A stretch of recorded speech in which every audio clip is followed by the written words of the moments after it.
I'm Rachel Abbott, and this is the Standard's Tech and Science Daily podcast. Coming up, the extremely dangerous hurricane heading to the Caribbean and the Chinese rocket crash. But first, with elections here in the UK just days away and in the US later this year, we've been looking into the relative security of our voting systems. Experience varies across the US, but some 70% of voters live in areas which use paper ballots, which are then electronically read. There was a big shift towards direct recording electronic machines after the 2000 presidential election in America, but Trump's false claims in 2020 that these were being manipulated have contributed to a move back towards a paper-based system of the kind used in Britain. That's Pippa Catterall, Professor of History and Policy at the University of Westminster, who specialises in electoral systems and says global factors have also influenced American voting infrastructure reforms. Another factor in the US shift away from a purely machine-based voting system was the Russian interference in the 2016 presidential election. There was no evidence that the machines were hacked into, but there were fears that they might be.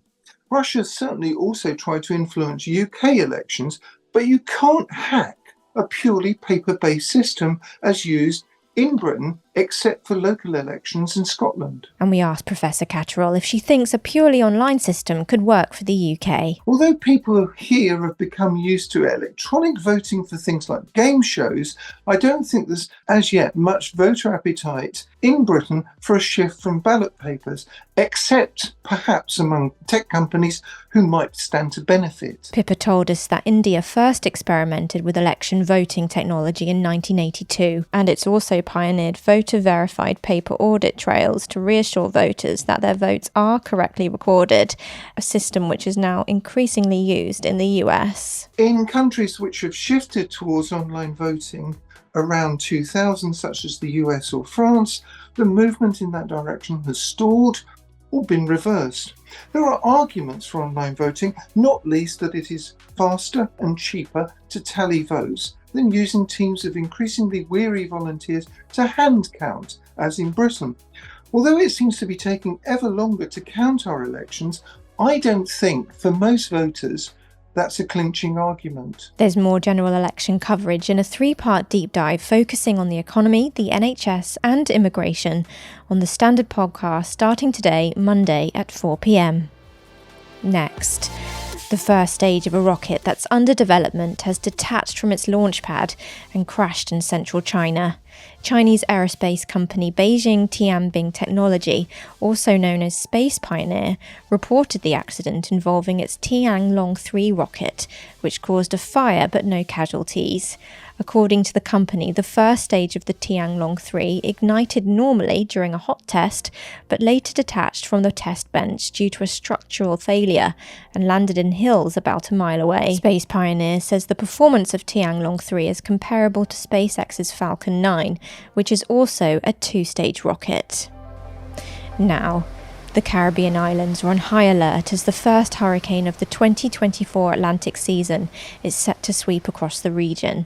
It's called Hurricane Beryl, and the eye of the storm is expected to move across the Windward Islands, a cluster of islands including St. Lucia and Grenada, today. The US National Hurricane Center said the Category 4 storm will produce potentially catastrophic hurricane force winds, a life-threatening storm surge, and damaging waves.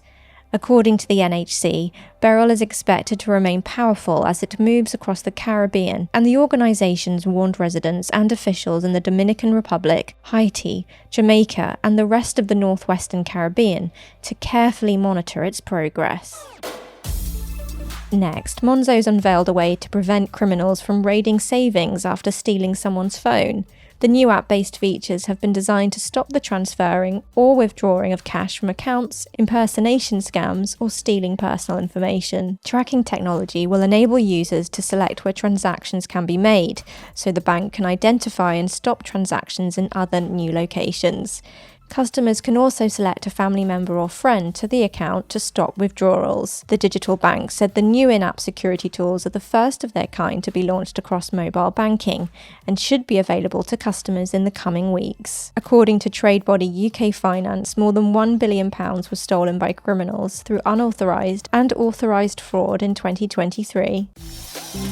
Let's go to the ads. Coming up, why volcanoes hold the secret to renewable energy. Why not hit follow in the meantime and give us a rating?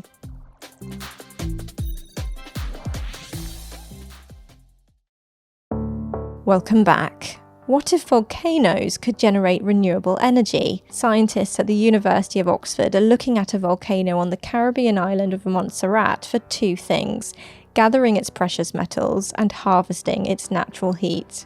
Volcanoes around the world emit copper, lithium, gold, and many other metals that are currently mined around the world for batteries and electric cars. Plus, beneath dormant volcanoes, fluids called geofluids can be found, which experts from the Uni's Oxford Martin programme on rethinking natural resources believe could be a viable source of geothermal energy.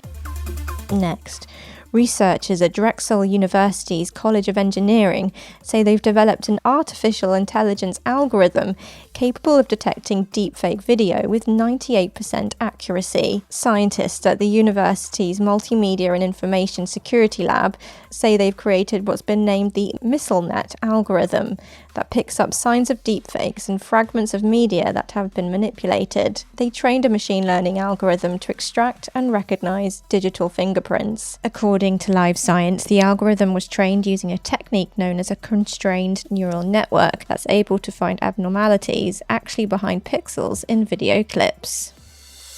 And finally, life's fantastic for one Barbie who travelled to space. The doll will go on public display for the first time at the Design Museum in a very special exhibition to mark the 65th anniversary of the world-famous brand by Mattel. Released with the European Space Agency in 2021, she resembles ESA astronaut Samantha Cristoforetti, who was also Europe's first female commander of the ISS, and spent 6 months orbiting Earth with her on board the International Space Station. According to the ESA website, the doll was designed to encourage girls to become the next generation of astronauts, engineers, and space scientists.